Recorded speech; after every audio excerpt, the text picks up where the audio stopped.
probably make it to the canoe. I'm seeing this through. We both are.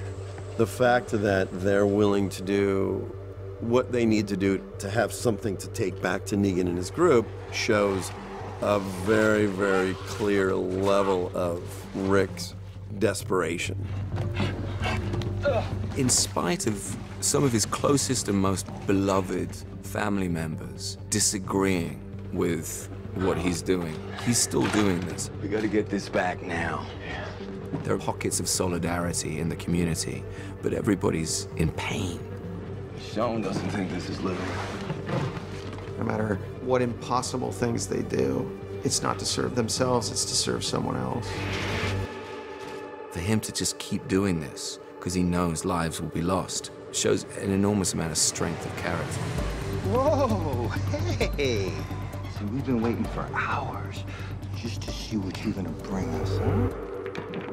I could never do this with Rick. You would just be standing there scowling. That's actually what I came to see you about.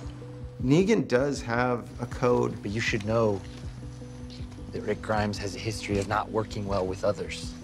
And he doesn't like the way that Spencer operates. Is that so?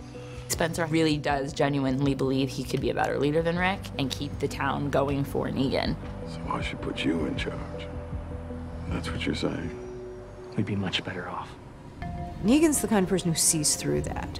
This guy isn't loyal to anyone except himself. He's everything that Negan hates in someone. Rick threatened to kill me, but he is swallowing his hate. He sees what Rick has created, and he's impressed with Rick. It takes guts. And he sees Spencer as the opposite of Rick.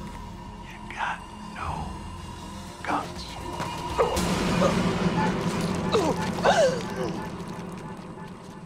He basically says, "You're useless to me." You did have guts. I've never been so wrong in my whole life. I think he was more intrigued with what killing him would do for Rick when Rick finds out what Spencer was up to. Everything is falling apart, and the pressure cooker is just whistling. Rick! Look, everybody, it's Rick!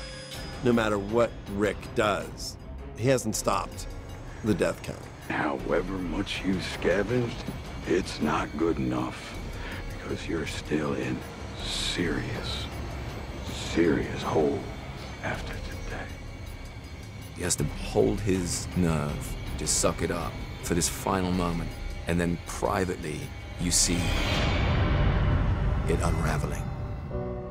When he was sitting there in the cell, he was arriving at that it would be better to fight and even to die than to live this way. They don't want to live under the thumb of this guy.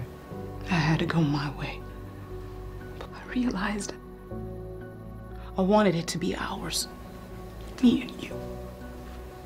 We are still who we are.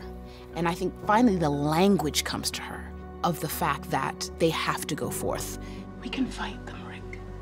We can find a way to beat them. That's the call to arms. Yeah, I know that now. It was this love scene, but it was also a rallying, and everybody was just like, let's go to war. You know, it's just like, let's go.